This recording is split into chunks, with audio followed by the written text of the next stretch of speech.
Privilège pour nous de commencer une nouvelle série d'enseignements, un enseignement qui nous vient de l'épître à Colossiens. Les Colossiens, l'épître de l'apôtre Paul, Paul qui écrit à l'église de Colosse. Je vous invite à prendre votre Bible, on va faire une lecture importante de cette épître, l'épître aux Colossiens. C'est un texte qui est parmi les derniers écrits de l'apôtre Paul. Donc, ça reflète une théologie longuement mûrée de l'apôtre Paul. Un texte qui met au centre le Christ en tout le premier. Dans Colossiens, pour eux, pour nous tous, le message de le Christ en tout le premier. On va commencer avec une prière pour que Dieu nous bénisse dans cet enseignement. Prions. Notre Dieu et Père, merci pour ta parole, la parole que toi-même tu envoies dans le monde.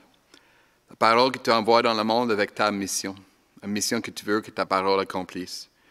Et merci Seigneur notre Dieu, nous prions que ta parole accomplisse dans nos cœurs ta mission, de faire naître en nous et vivre en nous le Christ.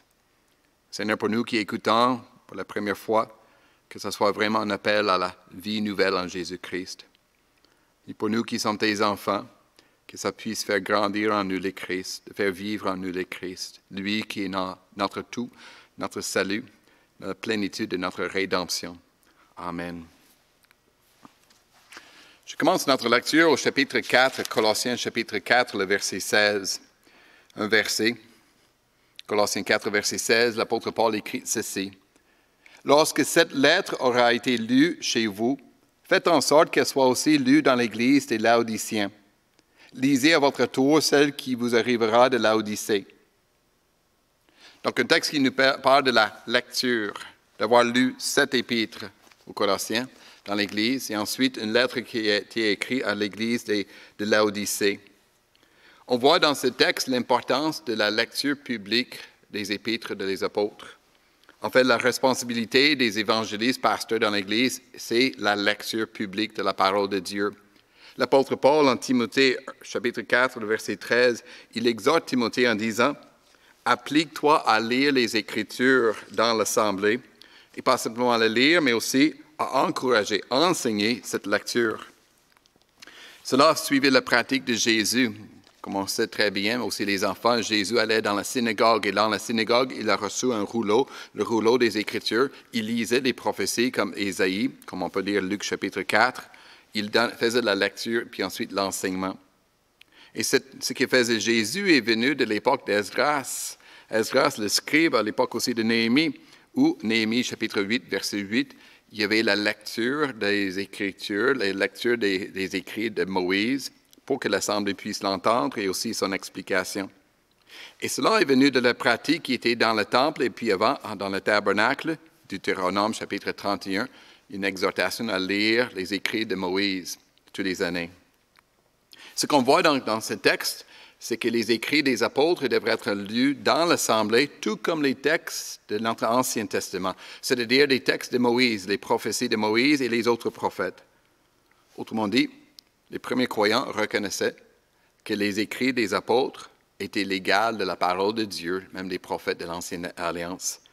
On devrait recevoir cet écrit d'Épître aux Colossiens comme la parole de Dieu pour nous. L'apôtre Paul donc exhorte l'Église à lire ce texte ainsi que la lettre qu'il a écrite pour l'Église de Laodicée. Il encourage cette lecture. On peut lire même en 1 Thessaloniciens chapitre 5 verset 27. L'apôtre Paul dit « Je vous en supplie par le Seigneur que cette lettre soit lue à tous les frères et aux sœurs.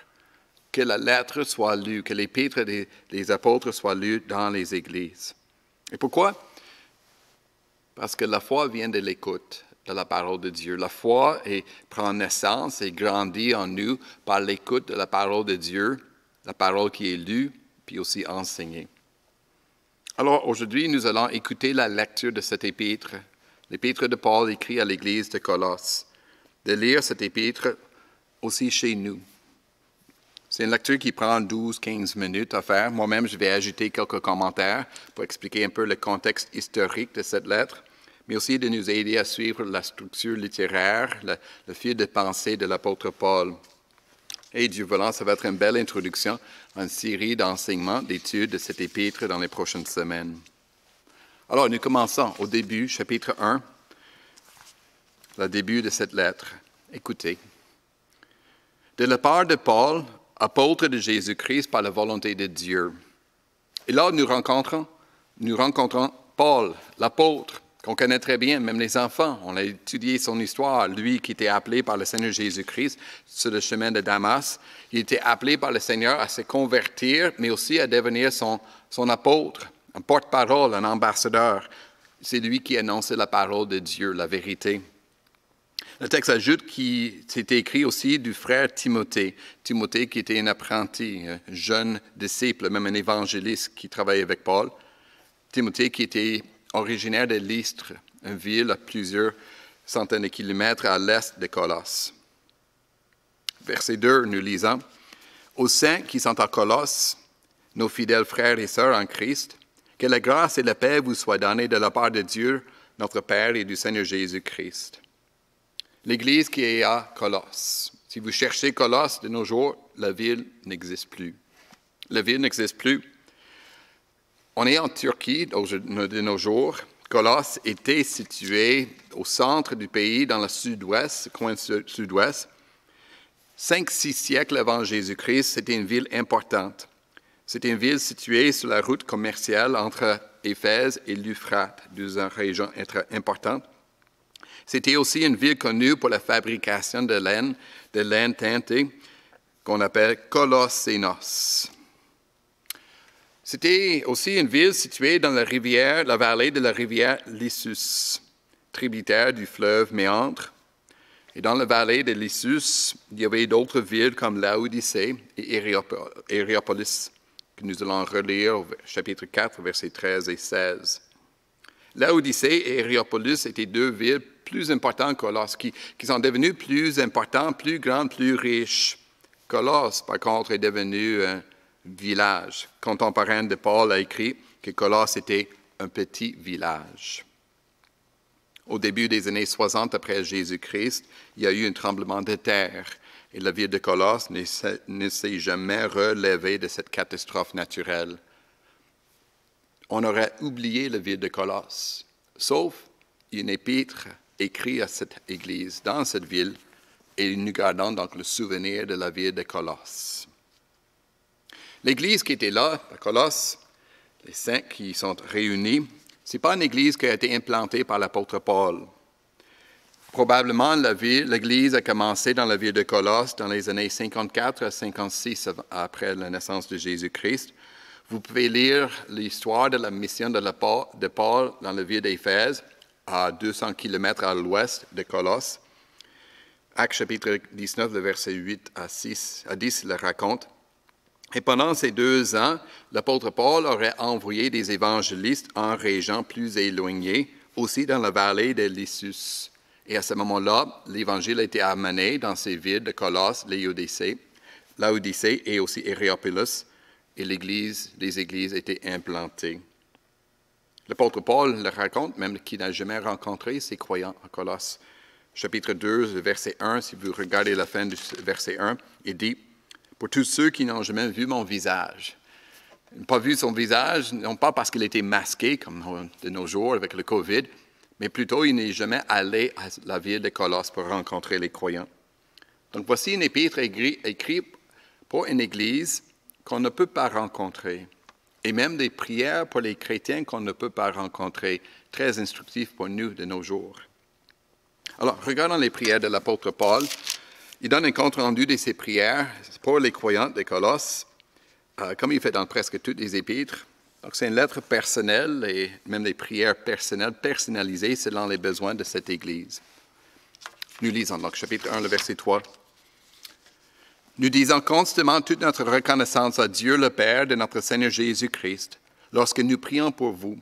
En effet, nous avons été informés de votre foi en Jésus-Christ et de l'amour que vous avez pour tous les saints, à cause de l'espérance qui vous est réservée au ciel. Cette espérance, vous avez déjà entendu parler de la parole, de la vérité, l'Évangile. Il est parvenu jusqu'à vous, tout comme dans le monde entier, où il porte des fruits et progresse. C'est d'ailleurs aussi le cas parmi vous depuis le jour où vous avez entendu et connu la grâce de Dieu dans la vérité. Suivant l'enseignement que vous avez reçu d'Épaphras, notre bien-aimé compagnon de service. Il est pour vous un fidèle serviteur de Christ et il nous a appris de quel amour l'Esprit vous anime. Épaphras, voilà le nom de l'évangéliste envoyé par l'apôtre Paul pour annoncer l'Évangile dans la région de Lissus et aussi implanter l'Église de Colosse. Épaphras, originaire de cette région. Probablement, il était allé à Éphèse, il a rencontré Paul, entendu l'Évangile, s'est converti, puis par l'apôtre Paul, envoyé pour annoncer l'Évangile. Apparemment, comme on peut lire au chapitre 4, versets 13 et 14, Épaphras est allé voir l'apôtre Paul et chercher conseil auprès de lui pour l'Église de Colosse. Cette prière de reconnaissance de l'apôtre Paul pour l'Église, pour la reconnaissance pour leur foi, leur amour, leur espérance, il se transforme maintenant dans une prière d'intercession. Il prie pour les besoins spirituels de cette Église. Écoutez. Voilà pourquoi nous aussi, depuis le jour où nous avons été informés, nous ne cessons de prier Dieu pour vous. Nous demandons que vous soyez remplis de la connaissance de sa volonté en toute sagesse et intelligence spirituelle, pour marcher d'une manière digne du Seigneur et lui plaire entièrement. Vous aurez pour fruit toutes sortes d'œuvres bonnes et vous progresserez dans la connaissance de Dieu. Vous serez fortifiés à tout point de vue par sa puissance glorieuse pour être toujours et avec joie persévérants et patients. Et vous exprimerez votre reconnaissance au Père qui nous a rendus capables de prendre part à l'héritage des saints dans la lumière.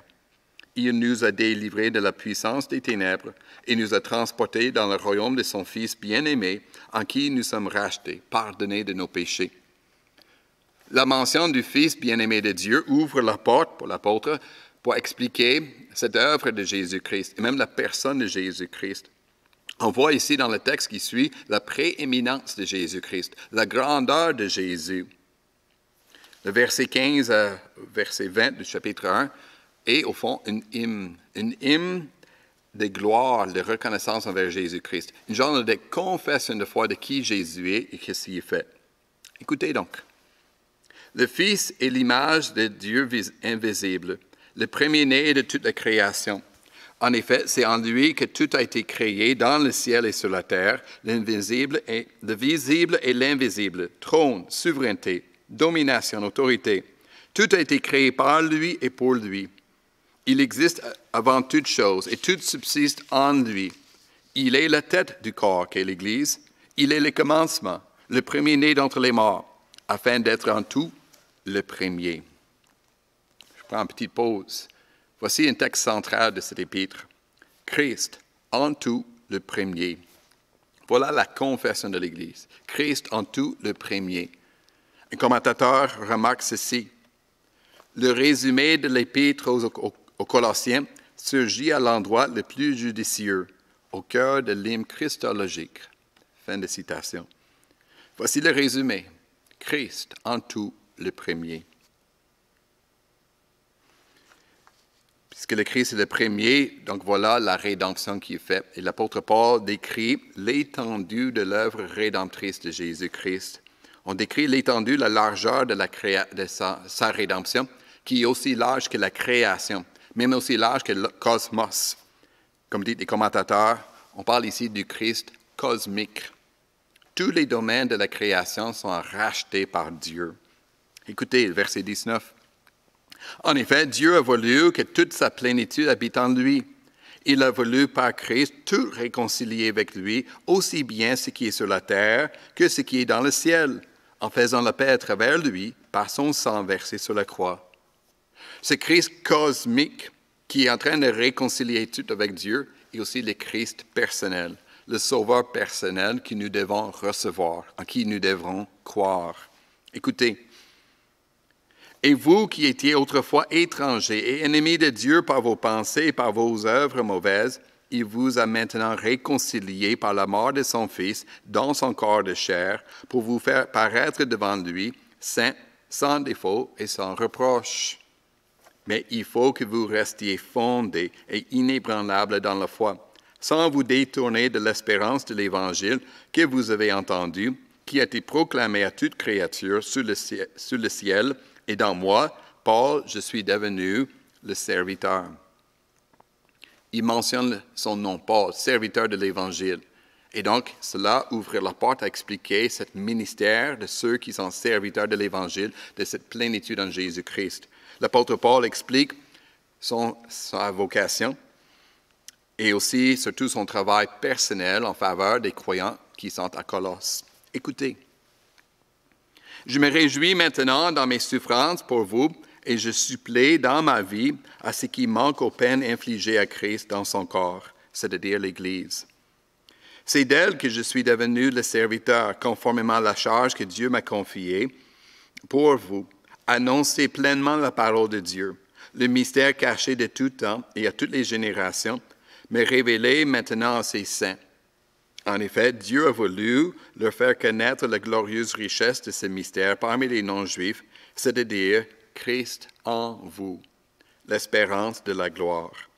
C'est lui que nous annonçons en avertissant et en instruisant toute personne en toute sagesse, afin de présenter à Dieu toute personne devenue adulte en Jésus-Christ. C'est à cela que je travaille en combattant avec sa force qui agit puissamment en moi. Je veux en effet que vous sachiez à quel point il est grand le combat que je soutiens pour vous, pour ceux qui sont à Laodicée, pour tous ceux qui n'ont jamais vu mon visage. Je combats ainsi afin que, unis dans l'amour, ils soient encouragés dans leur cœur, qu'ils soient enrichis d'une pleine intelligence pour connaître le mystère de Dieu, aussi bien du Père que de Christ. C'est en lui que sont cachés tous les trésors de la sagesse et de la connaissance. Je dis cela afin que personne ne vous trompe par des discours séduisants. En effet, même si je suis absent de corps, je suis avec vous en esprit. Et je vois avec joie le bon ordre qui règne parmi vous et la fermeté de votre foi en Christ. Ce dernier verset, le verset 5, est important pour nous qui vivons le confinement. L'apôtre Paul parle d'être absent de corps, mais présent en esprit. Nous sommes absents de corps, on ne peut pas nous réunir. Mais en esprit, par le Saint-Esprit, nous sommes présents dans la communion fraternelle que nous donne le Saint-Esprit. On arrive au chapitre 2, versets 6 et 7, 2 versets clés qui résument l'enseignement de l'apôtre Paul. C'est un texte central et même un point tournant dans son enseignement. Avant, il nous a donné un rappel de l'Évangile de Jésus-Christ. Maintenant, il va aller plus vers un appel comment vivre cette foi chrétienne. Avant, c'était, comme disent les théologiens, c'était l'indicatif. Ensuite, c'est l'impératif. Quoi faire? Ou encore, avant, c'était l'enseignement de l'Évangile, la plénitude de Jésus-Christ. Et maintenant, c'est plutôt l'exhortation à vivre la plénitude en Jésus-Christ. Écoutez donc ces deux versets clés importants, versets 6 et 7 du chapitre 2. Ainsi donc, tout comme vous avez accueilli le Seigneur Jésus-Christ, marchez en lui. Soyez enracinés et fondés en lui, affermis dans la foi telle qu'elle vous a été enseignée, et soyez-en riches en exprimant votre reconnaissance à Dieu. Donc, tout comme vous avez accueilli le Seigneur Jésus-Christ, comme vous avez accueilli, reçu la plénitude de la grâce en Jésus-Christ, voilà maintenant, marchez en lui, vivez en Jésus-Christ, toujours enracinés, fondés en lui pour vivre une vie de reconnaissance envers Dieu le Père. Ayant reçu le Christ, voici la manière de vivre. L'apôtre Paul doit expliquer la manière de vivre dans le contexte d'un faux enseignement. Déjà au verset 4 du chapitre 2, il a parlé de ce discours séduisant.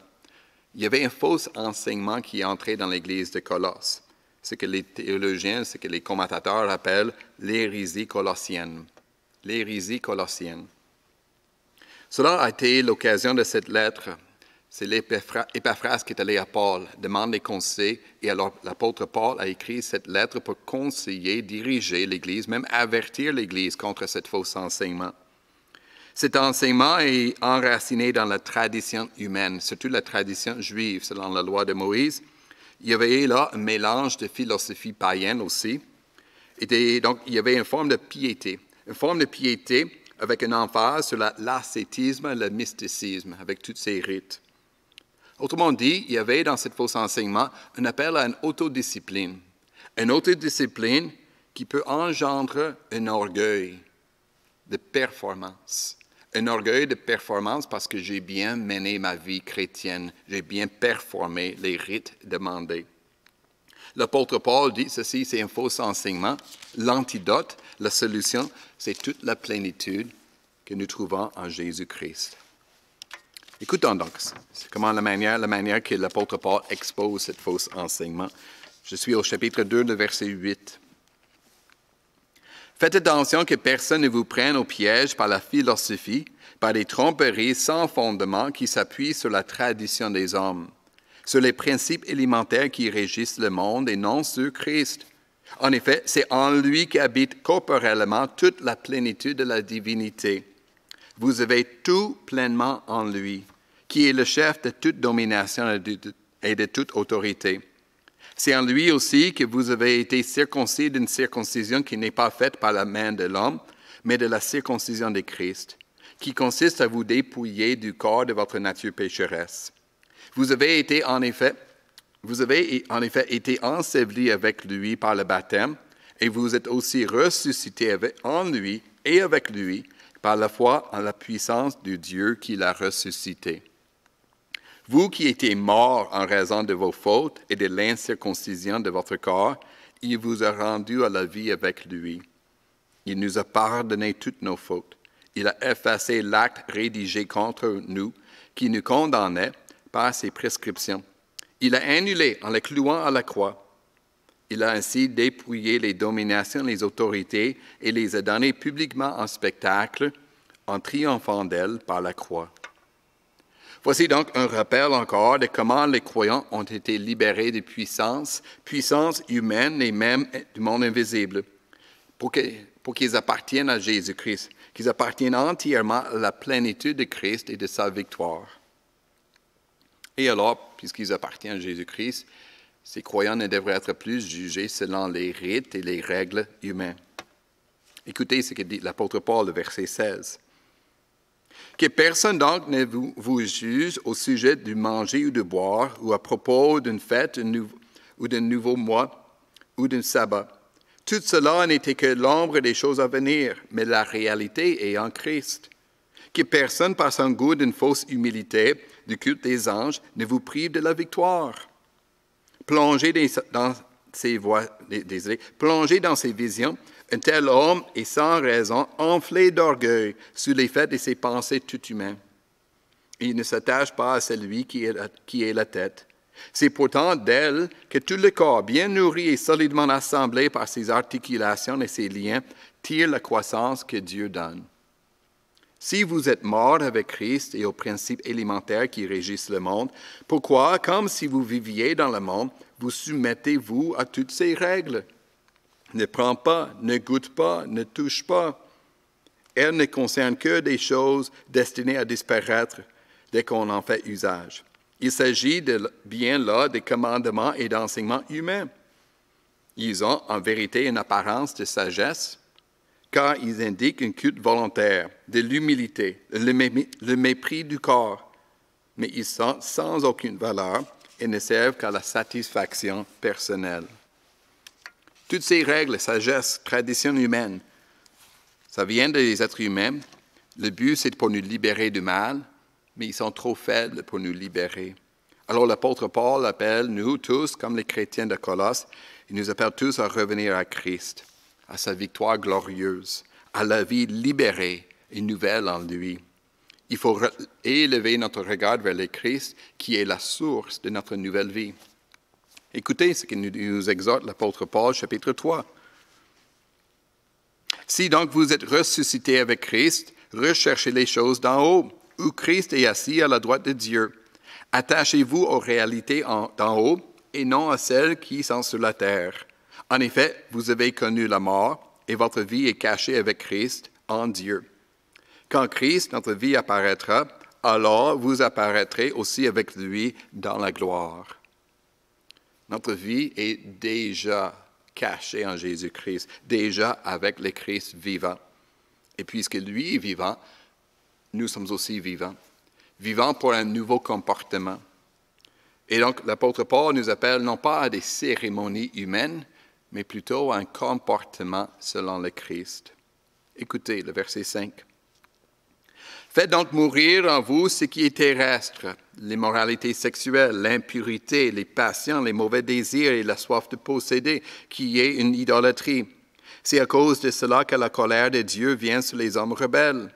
Vous aussi, autrefois, lorsque vous viviez parmi eux, vous marchiez dans ces péchés. Mais maintenant, renoncez à tout cela, à la colère, à la fureur, à la méchanceté, à la calomnie, aux grossièretés qui pourraient sortir de votre bouche. Le changement dans notre comportement et surtout notre attitude de cœur, mais aussi un changement dans notre comportement les uns avec les autres, surtout dans la communauté de l'Église. Écoutez bien. Ne vous mentez pas les uns aux autres, car vous vous êtes dépouillés du vieil homme et de ses manières d'agir. Vous avez revêtu l'homme nouveau. L'homme nouveau, c'est-à-dire Jésus-Christ, qui se renouvelle pour parvenir à la vraie connaissance conformément à l'image de celui qui l'a créé.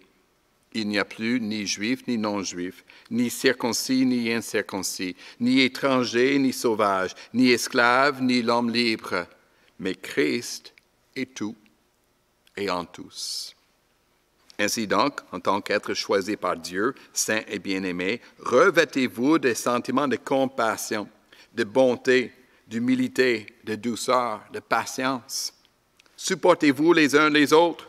Et si l'un de vous a une raison de se plaindre d'un autre, pardonnez-vous réciproquement. Tout comme Christ vous a pardonné, pardonnez-vous aussi. Mais par-dessus tout cela, revêtez-vous de l'amour, qui est le lien de la perfection. Que la paix de Christ à laquelle vous avez été appelés pour former un seul corps règne dans votre cœur. Et soyez reconnaissants. Que la parole de Christ habite en vous dans toute sa richesse. Instruisez-vous et avertissez-vous les uns les autres en toute sagesse par les psaumes, par les hymnes, par les cantiques spirituels. Chantez pour le Seigneur de tout votre cœur sous l'inspiration de la grâce. Et quoi que vous fassiez, en parole ou en acte, faites tout au nom du Seigneur Jésus, en exprimant par lui votre reconnaissance à Dieu le Père. La richesse de cette vie nouvelle, dans la plénitude de Jésus-Christ, dans l'Église, mais aussi en dehors de l'Église, dans tous les domaines de la vie, le mariage, la famille, le travail. Écoutez, femmes, soumettez-vous à votre mari comme il convient dans le Seigneur. Mari, aimez votre femme et ne vous aigrissez pas contre elle. Enfants, obéissez en tout à vos parents, car cela est agréable au Seigneur. Je souligne qu'on s'adresse aux enfants. On s'attend à ce que les enfants soient aussi dans l'assemblée pour écouter la lecture de cet épître, écouter l'enseignement de la parole de Dieu. Je continue. Pères, n'exaspérez pas vos enfants de peur qu'ils ne se découragent. Esclaves, ou on peut dire employés. Obéissez en tout à vos maîtres terrestres, et pas seulement sous leurs yeux, comme le feraient des êtres désireux de plaire aux hommes, mais avec sincérité de cœur et dans la crainte de Dieu. Tout ce que vous faites, faites-le de tout votre cœur, comme pour le Seigneur et non pour les hommes, sachant que vous recevrez du Seigneur un héritage pour récompense. En effet, le Seigneur que vous servez, c'est Christ. Mais celui qui agit injustement recevra le salaire de son injustice, et il n'y a pas de favoritisme. Maître ou employeur, accordez à vos esclaves ce qui est juste et équitable, sachant que vous aussi, vous avez un maître dans le ciel. Et cette nouvelle vie en Jésus-Christ, ça va plus loin encore par rapport à notre vie de prière et surtout la proclamation de l'Évangile, proclamée par l'apôtre Paul, Timothée, Epaphras et d'autres, mais aussi par nous-mêmes. Écoutez, persévérez dans la prière, veillez-y dans une attitude de reconnaissance. Priez en même temps pour nous, que Dieu nous ouvre une porte pour la parole afin que je puisse annoncer le mystère de Christ à cause duquel je suis emprisonné, et que je le fasse connaître de la façon dont je dois en parler. Conduisez-vous avec sagesse envers les gens de l'extérieur et rachetez le temps. Que votre parole soit toujours pleine de grâce, assaisonnée de sel, afin que vous sachiez comment il faut répondre à chacun. Voilà prend fin l'enseignement de l'apôtre Paul. et le nouveau comportement de Jésus-Christ, lui qui est notre plénitude. La lettre n'est pas terminée parce que c'est vraiment une lettre avec une touche personnelle. L'apôtre Paul ajoute des salutations. Salutations personnelles aux membres de l'Église de Colosse, aussi venant de ceux qui étaient avec lui. Cela était typique des lettres de l'époque, typique des lettres de l'apôtre Paul. Ce qui est curieux dans cette lettre, c'est qu'il y a beaucoup de salutations. Beaucoup de salutations pour une Église que l'apôtre Paul n'a jamais rencontrée. Il semble que l'habitude de l'apôtre Paul, c'est de favoriser les liens fraternels, même de tisser des liens fraternels avec les croyants de cette façon. Alors je lis encore. Tychik, qui est notre frère bien-aimé, un serviteur fidèle et mon compagnon de service dans le Seigneur, vous informera de tout ce qui me concerne. Je vous l'envoie exprès pour qu'il prenne de vos nouvelles et réconforte votre cœur. Je l'envoie avec Onésime, le fidèle et bien frère qui est l'un des vôtres. Il vous informera de tout ce qui se passe ici. Aristarque, mon compagnon de détention, vous salue, ainsi que Marc, le cousin de Barnabas, au sujet duquel vous avez reçu des instructions. S'il vient chez vous, faites-lui bon accueil. Jésus, appelé Justus, vous salue aussi. Ils sont parmi les circoncis, les seuls qui travaillent avec moi pour le royaume de Dieu. Ils ont été un grand encouragement pour moi. Epaphras, qui est l'un des vôtres, vous salue. Serviteur de Jésus-Christ, il ne cesse de combattre pour vous dans ses prières, afin que vous teniez bon, comme des hommes mûrs, pleinement disposés à faire toute la volonté de Dieu. Je lui rends en effet ce témoignage. Il se dépense sans compter pour vous, pour ceux de Laodicée et pour ceux de Hiérapolis. Luc, le médecin bien-aimé, vous salue, ainsi que Démas. Saluez les frères et sœurs qui sont à Laodicée, ainsi que Nymphas et l'Église qui est dans sa maison. Lorsque cette lettre aura été lue chez vous, faites en sorte qu'elle soit aussi lue dans l'Église des Laodiciens. Lisez à votre tour celle qui vous arrivera de Laodicée. Dites à Archippe, veille sur le service que tu as reçu dans le Seigneur, afin de bien l'accomplir. Je vous salue, moi, Paul, de ma propre main. Souvenez-vous de ma condition de prisonnier. Que la grâce soit avec vous. Oh, en passant, l'apôtre Paul est prisonnier. Souvenez-vous de mes chaînes, dit Paul, priez pour moi. Il était en prison où? À Rome, fort probablement. C'était le 4e voyage missionnaire de l'apôtre Paul qu'on connaît très bien dans les livres des Actes, les chapitres 26 à 28. Paul s'est rendu à Rome pour comparaître devant César. On est dans l'année 60-61 où il a écrit 7 épîtres à Colosse, mais aussi l'épître Éphésiens, Philippiens et Philémon. Voilà donc la lettre écrite à l'église de Colosse, une lettre pour nous. Rappelons-nous ce point tournant, ce résumé de l'épître au chapitre 2, le verset 6 et 7. Ainsi donc, tout comme vous avez accueilli le Seigneur Jésus-Christ, tout comme vous avez reçu la plénitude de Jésus-Christ, marchez en lui. Marchez et soyez enracinés, fondés en lui, affermis dans la foi telle que vous a été enseignée, et soyez-en riches en exprimant votre reconnaissance à Dieu. Voilà ce qui est central à cet épître, recevoir la plénitude de Jésus-Christ et le mettre en action, de le vivre dans votre comportement. Pourquoi? Parce que le Christ, en tout, il est le premier. J'aimerais vous lire une citation venant de Jean Calvin dans son commentaire sur cet épître. Jean Calvin, qui a écrit un commentaire au 16e siècle, ce qu'il a écrit a été repris par un commentaire de notre siècle. Et donc, je lis comme un résumé de cet épître ceci. Voici donc le principal but auquel Paul tiendra. C'est de montrer que toutes choses sont en Christ, et par conséquent, que lui seul doit suffire, voire plus que suffire aux Colossiens. Afin qu'ils ne cherchent rien hors Christ, s'ensuit l'instruction par laquelle Paul montre que toutes les parties de notre salut consistent en lui seul. Et pour les faire plus soigneux de le retenir jusqu'à la fin et s'arrêter toujours à lui, il déclare que par Christ, Ils sont entrés dans la participation de tout bien et de toute bénédiction. Et certes, ce seul point est plus que suffisant pour nous faire estimer cet épître comme un trésor incomparable, encore qu'elle soit bref. Car qu'y a-t-il de plus important dans toute la doctrine céleste que d'avoir Christ dépeint au vif, afin que nous puissions aisément voir et contempler sa puissance, son office et tous les fruits qui nous proviennent de lui.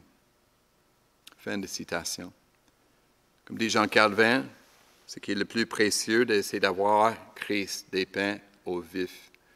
Le Christ dépeint au vif dans la lecture de l'Épître ou dans la prédication de l'Évangile de Jésus-Christ. Le but de tout ça, c'est que nous puissions trouver en Christ tout ce qui nous suffit. Encore comme dit Calvin, de montrer que toutes choses sont en Christ et par conséquent que lui seul doit suffire, voire plus que suffire aux Colossiens et même à nous, ici à Québec.